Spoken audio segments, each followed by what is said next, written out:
Taj Mahal, realistic movie, at the same time it's got all the commercial elements. And then ఆ సినిమాలో ఒక love story అది plus చదువు మీద ఉన్న ఇంపార్టెన్స్ తెలియజేస్తుంది ఆ మూవీ. సో ఈ రెండు ఎలిమెంట్స్ చూడంగానే ప్రతి ఒక్కరు కనెక్ట్ అవుతారు. పేరెంట్స్ యాంగిల్ ఉంది, ఎగ్జాక్ట్లీ అదే ఆ చదువు యాంగిల్, పేరెంట్స్ యాంగిల్ ఎంటర్ అవుతుంది post the love story. So ఈ రెండు combination wood work for Taj Mahal. So నేను కూడా ఫస్ట్ టైం చూసినప్పుడు సేమ్ అనిపించింది. అంటే లాంగ్వేజ్ కన్నడది తెలుగుతో సిమిలర్గా ఉంటుంది. మేబీ కొన్ని పదాలు తెలియవు కానీ మ్యాక్సిమం సిమిలర్గా ఉంటుంది, అర్థమవుతుంది. డబ్బింగ్ చేస్తే సినిమా ఫ్లేవర్ పోతుందండి. సినిమా రీమేక్ చేయడమే కరెక్ట్. తాజ్ మహల్ తమిళ్లో కానీ తెలుగులో కానీ డబ్ చేయకుండా రీమేక్ చేయడమే పర్ఫెక్ట్. రీజన్ బీయింగ్ కన్నడది ఫిల్మ్ మేకింగ్ ప్యాటర్న్ అదంతా కొంచెం డిఫరెంట్గా ఉంటుంది, వాళ్ళ స్టైల్కి తగ్గట్టు ఉంటుంది. బట్ తెలుగుకి వచ్చేసరికి కొంచెం స్లైట్గా కమర్షియలైజ్ చేసి స్లైట్గా కలర్ఫుల్ ప్యాటర్న్ యాడ్ చేసి చేయాలి. తాజ్ మహల్ డిఫరెంట్ ఎలాగంటే టిపికల్గా ఏ లవ్ స్టోరీలో అయినా ఒక అబ్బాయి అమ్మాయి వెంట పడుతూ ఉంటాడు, అమ్మాయి వాడికి పడుతుంది వారు పడదు. తాజ్ మహల్ కూడా అది only till a certain point, maybe 45 minutes to 1 hour in the movie. మిగతా 1 hour of the movie totally different angle. ఆ లవ్ వల్ల వచ్చే ప్రాబ్లమ్స్, మనల్ని నమ్ముకున్న వాళ్ళు మన మీద పెట్టుకున్న ఆశలు అవన్నీ ఏమవుతాయి, మనము చేయాల్సిన పనులను పక్కన పెట్టి లవ్ చేస్తాయి. So that is what Taj Mahal is about. Message అంటే మెసేజ్ ఉంది మూవీలో.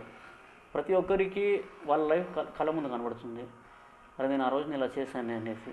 సో అలాంటి సీన్స్ అన్నీ ఉన్నాయి తాజ్ మహల్లో. కన్నడలో హిట్ అవ్వడానికి మ్యూజిక్ మెయిన్. ఆ మ్యూజిక్ కన్నడలో అసలు అది సంవత్సరం 2 years వరకు, ఆల్మోస్ట్ 1 to 2 years అది టాప్ మ్యూజిక్. అది రింగ్ టోన్స్ కానీ ఎలా తీసుకున్నా కూడా ప్రతి వాళ్ళ కన్నడ ఫంక్షన్స్లో కానీ ఎక్కడ కూడా ఇవే పాటలు ప్లే అవుతుంటాయి. సో మ్యూజికల్గా అంత పెద్ద హిట్ అయింది. నెక్స్ట్ స్టోరీ కంటెంట్ చాలా strong content. Not just Kannada but A part of India తీసుకున్నా, వరల్డ్ తీసుకున్నా కూడా తాజ్ మహల్ స్టోరీ జరుగుతుంది. అది ఇట్ హ్యాపెన్స్ ఎవ్రీవేర్. సో ఆ connection people saw it on screen in Kannada.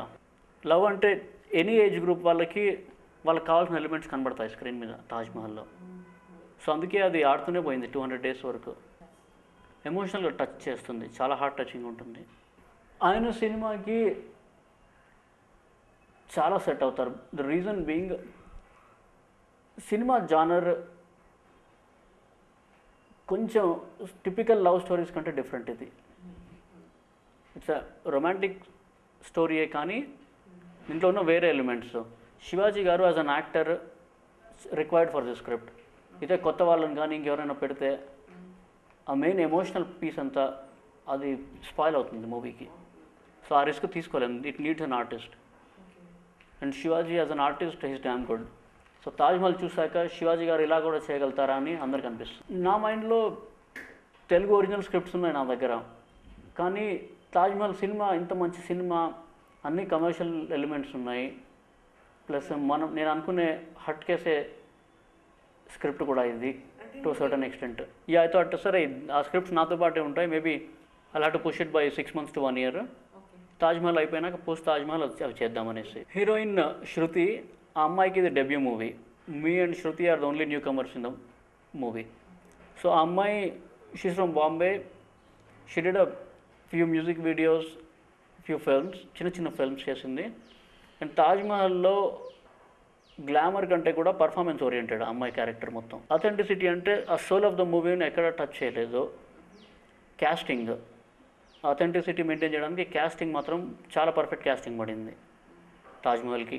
Quota గారు కానీ, నాజర్ గారు, సంగీత గారు, ఎల్వి శ్రీరామ్ గారు, రాఘుబాబు గారు అందరు కూడా పర్ఫెక్ట్ క్యాస్టింగ్. సో దానివల్ల సినిమాలో ఆ క్యారెక్టర్లు కనబడతారు కానీ సో కాల్డ్ ఆర్టిస్ట్ స్టార్స్ కనబడరండి. ఈ సినిమాలో కెమెరా వర్క్ చాలా ఇంపార్టెంట్. అంటే ఏ సినిమాకైనా ఇంపార్టెంట్ కానీ బట్ దీంట్లో cut shots, number of cut shots చాలా ఎక్కువ. సో ఆల్మోస్ట్ ప్రతి షాట్కి లైటింగ్ అది ఇది చేంజెస్ చేస్తూనే ఉండాలి లొకేషన్లో. సో శ్రీనివాస్ రెడ్డి గారు hit a fabulous job. Maybe ఆయన వల్ల సినిమా ఒక 20-30% ఫాస్ట్గా జరిగింది. సో కెమెరా వర్క్ మాత్రం బ్యూటిఫుల్గా ఉంటుంది. రేపు చూసిన ప్రతి ఒక్కరు కూడా సినిమా ఇంత top grade camera work, top grade editing ఉంది అని అనుకుంటారు. రీజన్ బీయింగ్ శ్రీనివాస్ రెడ్డి గారు.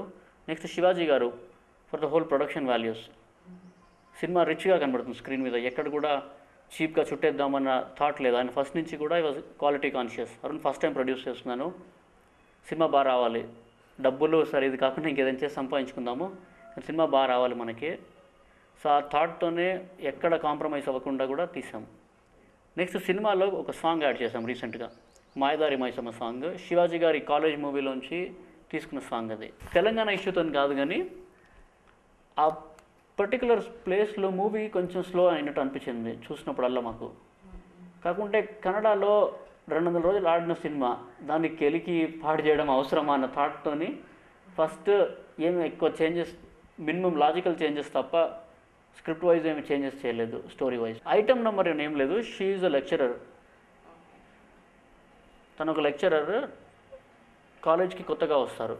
వచ్చినప్పుడు సాంగ్ టేక్ ఆఫ్ అవుతుంది. మూవీ కాన్ఫిడెంట్ వైజ్ చూసిన ప్రతి ఒక్కరు కూడా they will love the movie. చూసిన మూవీ షో పడంగానే కామ్గా బయటకు వచ్చేసి ఎవరింటికి వాళ్ళు వెళ్ళిపోతారు వాళ్ళ లైఫ్ గుర్తు చేసుకుంటూ. సో అదే ఈ సినిమాకి సక్సెస్ అవుతుంది, అదే యూఎస్పీ అవుతుంది. ఫ్యూచర్ ప్లాన్స్ అంటే నేను ఫ్రెండ్ హరి అనేసి యూఎస్ నుంచి return bunch off screen place. So దాంట్లోంచి ఏదైనా పిక్ చేసి చేద్దామన్న ఐడియాలో ఉన్నాము. సెప్టెంబర్ అని ఒకటి కంప్లీట్ స్క్రిప్ట్ అంతా రెడీగా ఉంది with all the commercial elements, songs, fights, everything. So అది చేసే ఐడియాలో ఉన్నాం పోస్ట్ తాజ్ మహల్.